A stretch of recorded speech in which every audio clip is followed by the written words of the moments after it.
आता आपण ही चकुल्यासाठी लागणारं गव्हाचं पीठ मळून घेतलेलं आहे। या पिठामध्ये आपण चवीनुसार मीठसुद्धा घातलेलं आहे। पण हे पीठ आपण रेग्युलरसारखं आपण चपाती करण्यासाठी जसं मळतो तसं मळलेलं नाही, तर हे पीठ थोडंसं घट्ट ठेवायचं आहे आपल्याला। आता गॅसवर मी हे पातेलं गरम करण्यासाठी ठेवलेलं आहे। त्याच्यामध्ये हे पोहे खायच्या चमच्याने मी 2 चमचे तूप घालून घेणार।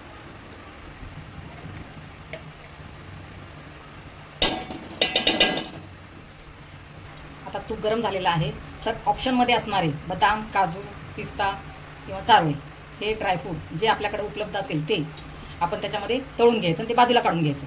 तर मी सध्या त्याच्यामध्ये पिस्ता आणि चारोळेच घालणार आहे आणि ते तळून घेणार आहे। ड्रायफ्रूट तळून झालेलं आहे, आता ते मी काढून घेणार आहे।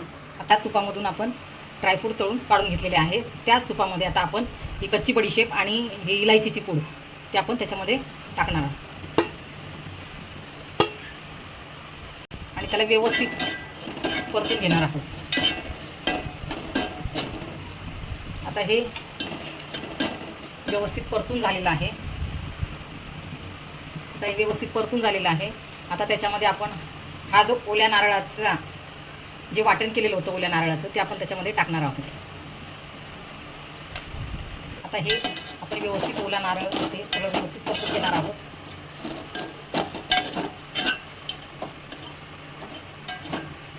हे मिश्रण व्यवस्थित परतून घेणार आहोत। आता 5 ते 7 मिनिटं आपण हे व्यवस्थित परतून घेतलेलं आहे। आता ह्याच्यामध्ये आपण गरम पाणी काय करायचं, मिसळायचं ह्याच्यामध्ये। ह्याच्यामध्ये आता आपण साखरही ॲड करणार आहोत। आपल्या आवश्यकतेनुसार करायची, कमी जास्त। मला कमी गोड लागतं तर मी कमी साखर ॲड केली।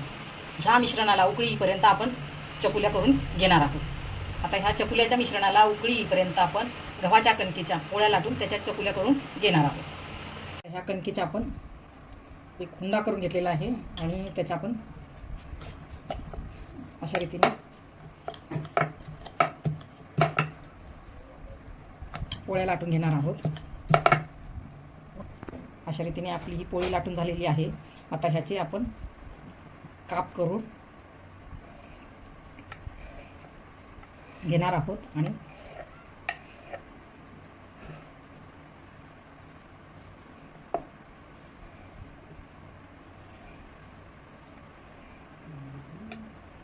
अशा सर्व कणकेच्या आपण चकुल्या बनवून ठेवणार आहोत। अशा रीतीने आपल्या मिश्रणाला उकळी आलेली आहे आणि ह्या आपल्या चकुल्यासुद्धा तयार झालेल्या आहेत।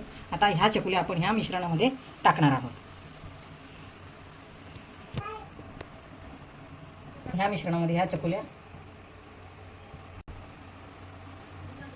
आता ह्या उकळी आलेल्या मिश्रणामध्ये आपण ह्या चकुल्या टाकून घेणार आहोत।